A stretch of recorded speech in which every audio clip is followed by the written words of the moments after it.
take it when people come into my live and ruin our vibes, man.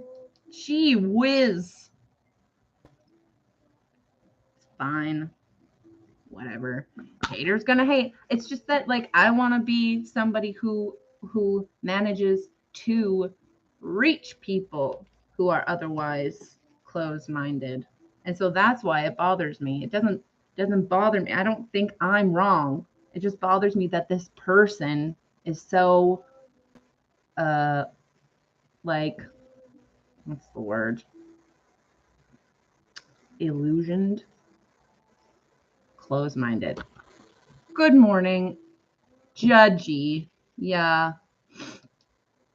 Yes. Ugh. It's yucky.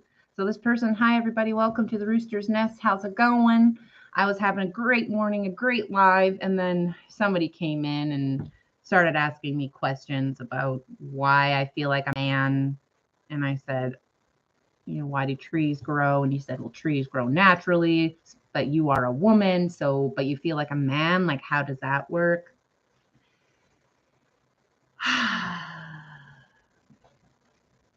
Anywho, I tried to help them understand that you don't understand the universe and that all we can do is do what's right for us and what feels good to us.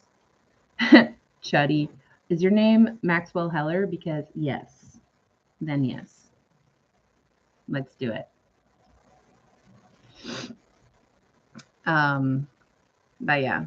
Anyways, it makes me all confused in my brain. And not because I'm confused about who I am and what I'm doing, but like, how do I talk to somebody like this when they don't feel the same about life and about human existence and about God and spirituality and all of these things?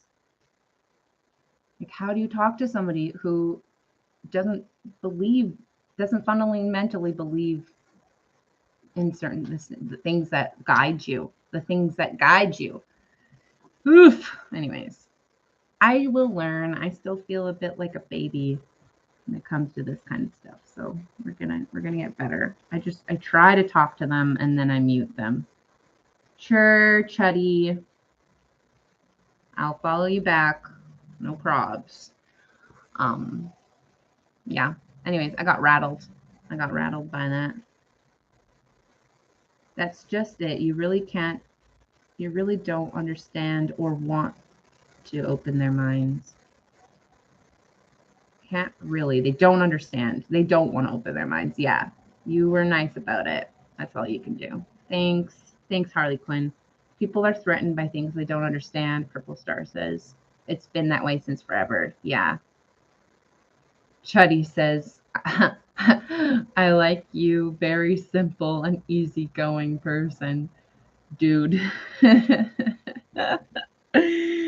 Dude, you just met me. Trust me, I am A, not simple, and B, not always easygoing. Trust me. But thanks anyways. Thanks for that compliment anyways. Oh, of course I got what you meant. Yeah, no, thanks. Thanks, Harley Quinn. I appreciate that. I want to be able to talk to these people, but it's so triggering. Like it makes me go in my head. I start to like go crazy because it's just like, yeah, it's so closed off. But it's triggering also because it reminds me of how I used to think. Like I remember a couple years ago before I realized that I was non-binary, I remember being pretty judgmental myself, pretty confused I was judgmental because I was confused because I didn't understand uh, what it meant to be trans and why people were trans. I remember not knowing. And then it was like, I wanted to understand. I wanted to change. And that's when I started to take in all this information that is like deeper than just like intellectually understanding something. Yeah, you do things that make you happy. That's right, Chetty. Yeah. I know you would have never thought. Exactly. But that's why I feel like I'm a good advocate for trans people because I know what it's like on the other side. I've been there. I know what it's like to think that way. But at the same time, I'm super triggered by those people because it's the way I used to be, and it's a me that I don't like. It's a me that I don't want to be. Just like when that person was texting me who liked me and I didn't want to talk to them. It was triggering because it was reminding me of a me that I didn't want to be. Yeah, thanks. Yeah, exactly. Yeah, before I had to admit to myself that I was a lesbian in, you know, in when I was like 19. In high school, in the last year of high school, I fell in love with a girl that I was in school with. And we became best friends. I made her my best friend. Like I fell in love with her in math class, and then it was like, okay, let's hang out and do math. Okay, let's hang out and do everything together all the time. Because I was totally in love with her. But I was very much homophobic. I hated that I had these feelings for her, and I thought that they were wrong. And I would talk to God, and I would cry, and like I don't understand. I don't understand why I love her this way. And then it was like, I'm not a lesbian. I just love her. I'm not a lesbian. I just love this person. I just fell in love with her. She just happens to be a woman. Doesn't make me a lesbian. And I would like be like battling with myself about it until finally it was like, it's okay to be gay. It's okay. There's literally nothing wrong with it. Why would there be anything wrong with it? It doesn't hurt anybody. It's love. And that's the same thing with being trans. There is nothing wrong with it. It's not hurting anyone.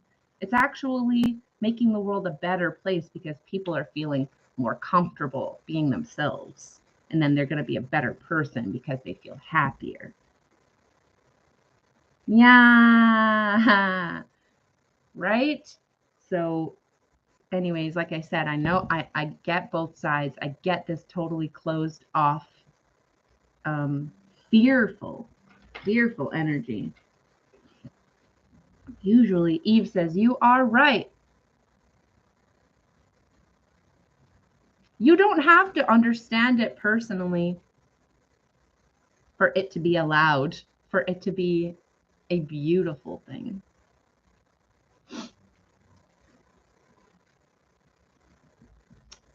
Thanks, Harley Quinn. She says, what a sin. I'm glad you realize that it's good to feel more confident. Yeah. Yeah. Whew. Me too. It's like I was trying to, before I realized I was trans too. I was trying to fit myself into this vision of what it meant to be a woman and how I would fit into this vision of myself. How was I going to get there? How was I going to mold myself to be this woman that I know I could be? And then realizing that I was trans and that I didn't have to do that. I didn't have to try and mold and shape myself to be something when I could just be myself and it could just unfold naturally the way it feels right for me. Like he was talking about nature, right? I wanted to face that with saying it's natural for us to do what feels right and good for us. That's our growing. You know, a tree grows. Our growing is shifting and changing and all of this. But yes, anyways, we are going to move right along. I've already started my YouTube channel, so thanks so much, Harley Quinn. Thanks for listening, everybody. I know I got all rattled. I got all rattled by that guy. I appreciate you guys. Thanks, Purple Star. Thanks, Harley Quinn. Thanks, Eve. Love you guys. You're so good to me. Thanks. I'll try. Usually I don't. It's only when I'm here on Vigo because I'm really thanks 817875644. Usually I mean, okay, so when I'm on Vigo, I'm being myself. I'm being open. My heart is wide open. Like I'm here, so that's why it affects me the most on Vigo when people say these things because I'm wide open. Whereas out in the world, usually I'm not so open. Usually I'm pretty closed off, like especially at work and stuff. Like I just show up and do my job. Or on transit, you don't even look at people, right? Yeah. When I go out, I'm very hesitant in the sense like I'll be friendly. They're like, hey, how's it going? But I'm not like I'm not like opening up my heart right away.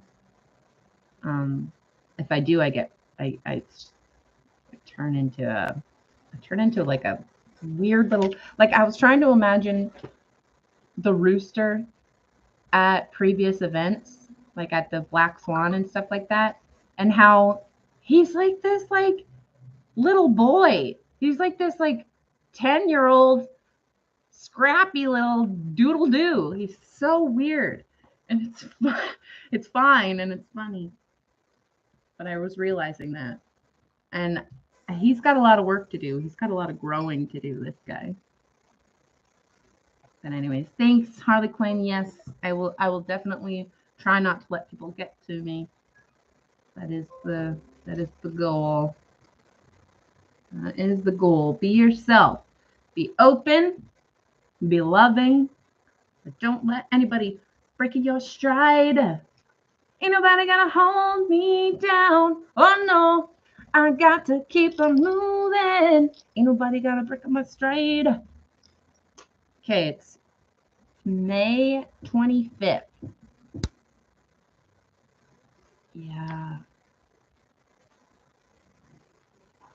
Yeah, exactly, Purple Star. Purple Star says it's like what you read yesterday. It's like showing up as you and holding on to your authentic self. It's getting late. Yeah, you're right, Eve. Thank you. And while you're around others, like being your authentic self around others is like a cliff accepting waves. I freaking love it. Yes. Thanks, Purple Star. Don't let anyone affect that. You should be you. You got to be you. That's right. Thank you. But Eve is so right. It's getting late. And my YouTube live has been going on for 13 minutes already. So let's read. That's weird. I said let's read at the same time that Paul Reed became a fan. Thanks, Paul Reed, for being a fan. We're going to do... We're going to do the reading now. So I always read from the Book of Awakening by Mark Nepo, and that's what I'm going to do right now. May 25th says, Through the Wall of Flame. As a frightened man in a burning boat has only one way to the rest of his life, we must move with courage through the wall of flame into the greater sea. Hey, dad ass with sharks. Dad ass. Have you got a dad ass? Okay, one more time. As a frightened man in a burning boat has only one way to the rest of his life, we must move with courage through the wall of flame into the greater sea. Damn, this is a long one. Living long enough, we each find ourselves surrounded by an old way of being, thinking, or loving that is going up in flames. Yeah. In that unexpected moment, we usually find ourselves full of fear, feeling trapped by an old way of life coming in on us. But this is the passage of rebirth that we must move through if our lives are to unfold. It is a momentary and painful crossing from what is old into what is new. It is understandable to stall at the wall of flame, not wanting to face all that is burning around us. Yet old ways can burn forever, and waiting for the flames to go out seldom works. We can waste years in the waiting. Like the frightened man in the burning boat, we must trust that the greater sea we are jumping into will douse whatever catches fire as we move through. This is what faith is all about. Without trying to be brave and with great fear, I have stumbled and jumped through many walls of flame. The first time, I think, was in leaving home, needing to go, burning at the edge, afraid I wouldn't survive beyond the flame of anger in which I was raised. Not much later, I had to move through the flames of first love rejection. Here, the broken part of me was almost willing to be burned alive. Fuck, I know that feeling. I felt certain there was nowhere to go and nothing that could soothe me. Goddess, I more fell through this wall than jumped. And of course, once in the sea of life beyond myself, the world continued. And I healed. Yes, you guys. Yes. Perhaps the greatest wall of flame I had to jump through was the pain of cancer and the prospect of dying. It seemed the entire sea was on fire. Even once overboard, drifting farther and farther from the flames, I thought I might drown. How could I know that greater sea was the womb of a deeper life?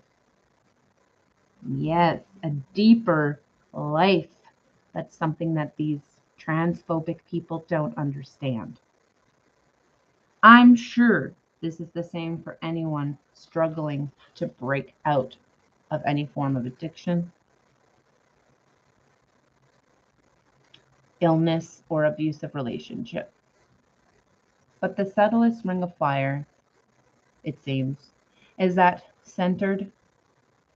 The subtlest ring of fire, it seems, is that self centered way of thinking that starts to suffocate us with its smoke. Oh, yeah. For we carry the smoldering of being self centered everywhere we go. Oh, speaking to me, Nepo, he is speaking to me. It lives off us and eats up who we are.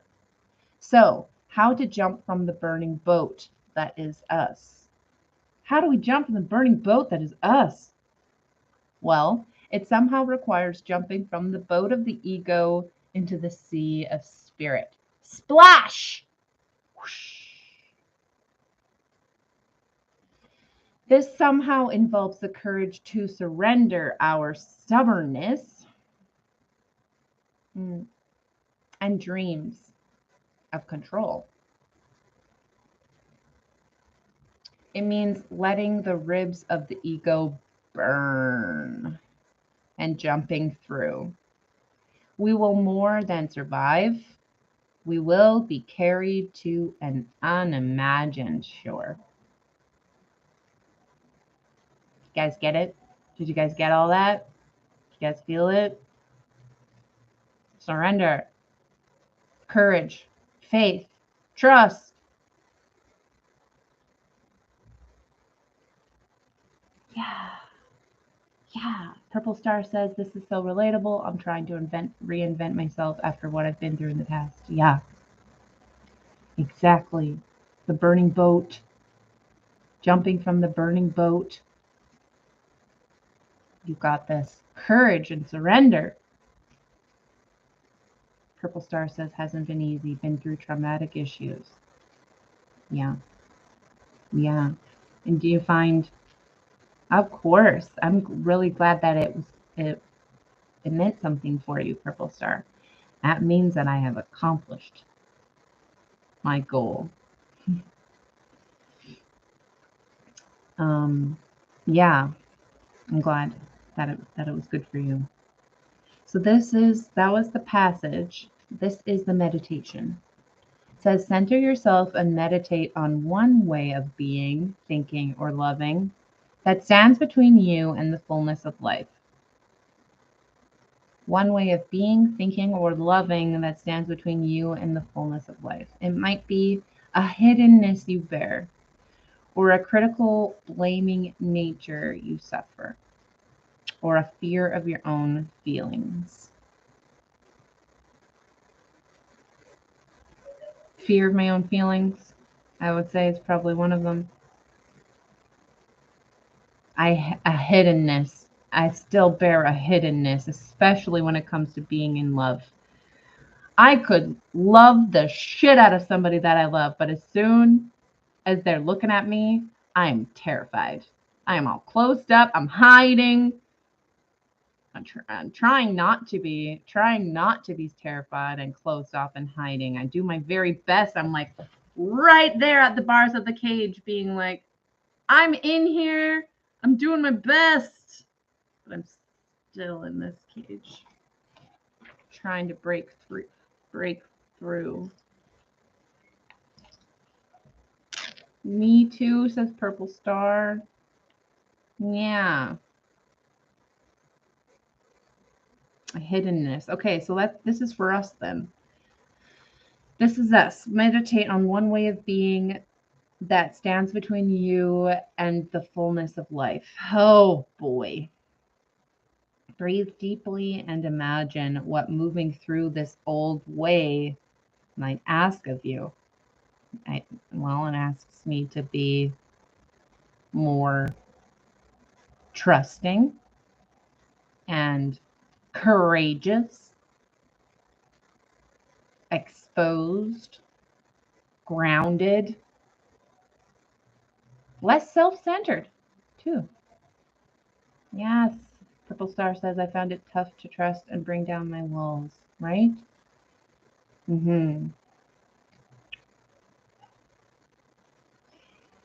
So again, breathe deeply and imagine what moving through this old way might ask of you. It might be as simple as giving yourself permission to be spontaneous, or giving yourself permission to break your own routines.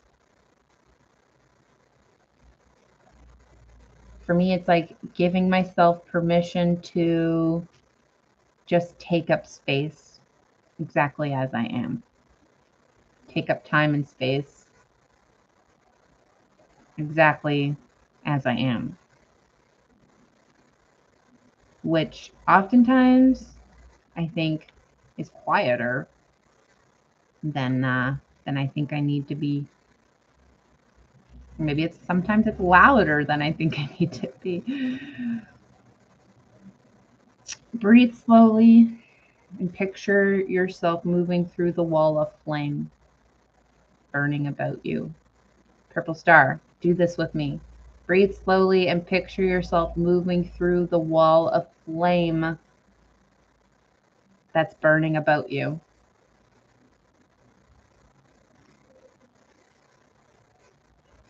Breathe steadily and practice making the leap by picturing this again and again.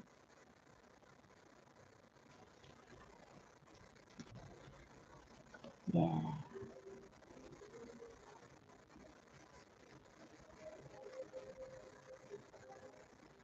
Beautiful, you guys.